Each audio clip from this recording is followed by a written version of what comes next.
Cowboys Weekend was brought to you by AT&T, mobilizing your world, SWBC Employee Benefits and PEO Services, and by Forest Park Medical Center, your destination to better health.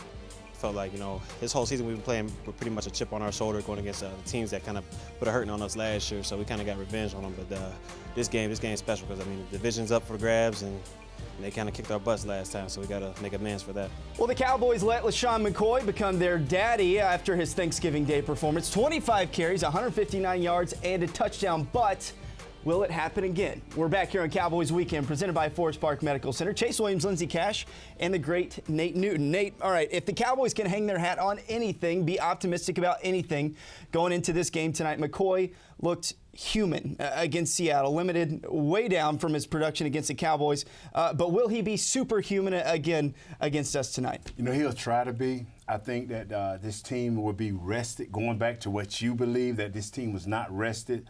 Rolando McClain will be ready and healthy. The rest of the guys are going to play well. But I challenge these guys. The coach, the defensive coordinator challenges these guys. Play your position, do your job, be in your gap, and that's how you slow down great running backs. Stay in your gap. Let's talk about that Seahawks defense. Don't want to say that the Cowboys are comparable to them at all right now, but they are getting back to very strong form. Last week held the Eagles to not only the lowest yardage in the Chip Kelly era, which is 2 years, but the lowest in 30 years at home. How much can the Cowboys look at that blueprint and work from that?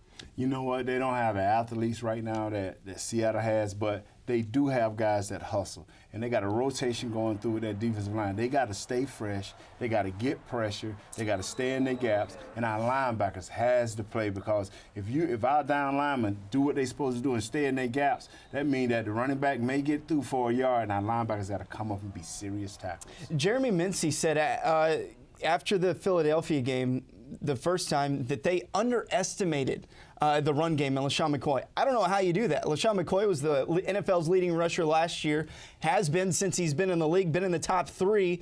They can't do that again here tonight. Mincey is a defensive player. I love you guys, but they're always delusional. They always think they're better, and this around the league. They think they're better than what they are, and then when something happens, it always got to be an excuse. But no excuses tonight. You got to be in your gap. You got to get pressure on Sanchez when it's your turn. Bring down Sproles. Bring down Shady McCoy. Do your job. Who is the pressure on the most tonight? I want to ask you, is it the defensive line trying to get to Mark Sanchez? Is it the linebackers trying to keep LeSean McCoy and Darren Sproles contained to the inside? Who is this riding on tonight? It's riding on the whole team. It's riding on the whole team, because our defense right now is not our strength. So it's riding on the whole team. It's riding on Jason Garrett. It's riding on the offensive coordinator to make sure the offensive line, it's the whole team. They got to be right. I think it's going to be a monumental task to go in there and beat these Eagles. You know how much I love Mark Sanchez and just how great of a quarterback he used to be for one season at USC.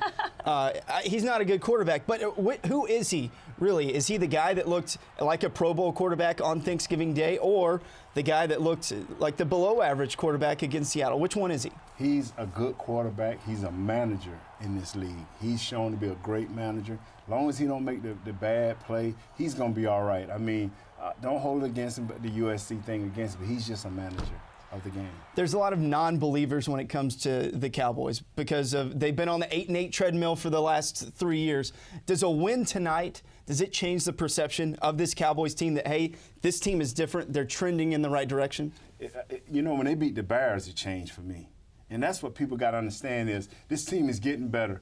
You can see where they're not so good at, and you can see where they're great at. And you just got to believe that, a play here, a play there, things can change. So, I'm excited. They're 9 and whatever, and they will be 10 and whatever after the night. All right, well, the opportunity is here. The time is now. Let's see if the Cowboys step up and take advantage of it. For Nate Newton, Lindsay Cash, I'm Chase Williams. Go Cowboys! We'll see you next weekend right here on Cowboys Weekend, presented by Forest Park Medical Center.